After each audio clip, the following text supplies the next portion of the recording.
I was wondering if you guys could do me a little favor.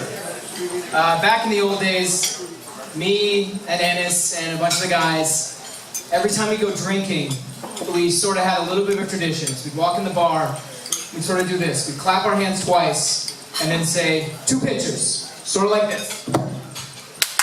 2 pitchers.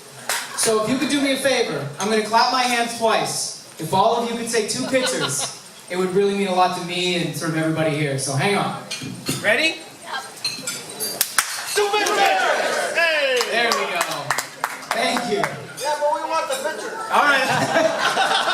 Fair enough. They're on their way. So I'm Christian. I'm one of the groomsmen. When I was asked to give this speech, to be perfectly honest, I asked to give this speech. I wanted to try and say something profound, something funny, something that captured the spirit of Ennis, or as we know him, the Balkan Falcon. Love it. Now, I've known Ennis for the better part of 20 years, but there was a time during his late teens and early 20s when he spent the majority of his time in the summer living his life out of a messenger bag and splitting his time between my father's house in Riverdale and the Seligman compound in the annex. And the decision on where he stayed was generally based on which house was closer to the bar that we left behind. Danforth, my territory, annex belonging to the Seligmans, of course. The arrangement came to be known as the Gypsy Caravan. Ennis, the handsome rogue, forced to bounce from place to place thanks to the TTC's lack of 24-hour service to Mississauga. So when it came time to find a story that would capture what makes Ennis such a special person, I had a lot of material to draw from. But rather than tell a story about a wild night drinking, we had a few of those. Or about an epic wall ball match, we had a few of those too. I decided to go with something small, but something that I thought was perfect for the wedding day. The story comes summer, I think it was 99, 98, 2000, I don't know, they all sort of blend together. And after finishing his shift at PC Mania, Yes. and this Not is there anymore. his highest profile job to date, Ennis swung by my house for a laid-back night. You know, we're sitting on the back porch, just talking about the usual. Baseball, literature, and eventually, you know, of course, the conversation turns to girls. But not about any specific women, but, you know, rather women in general. And Bess Blentig, specifically, oh yeah, his legendary philosophy and the most important thing to look for in a wife. Height. Now, forgive me, Bess, as I muster my best impression of you, which is, truth be told, an impression of Ennis doing an impression of you. But no, this comes from a place of love, not mockery. So let me sort of run you through what happened that night. Ennis, let me tell you something.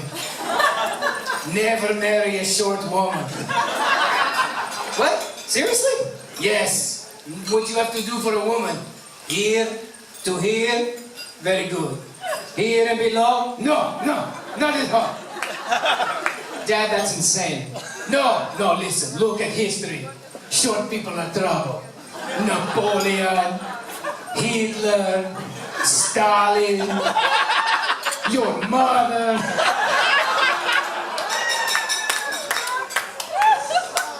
Now we fast forward, you know, about a decade to when I finally get to meet Nikki.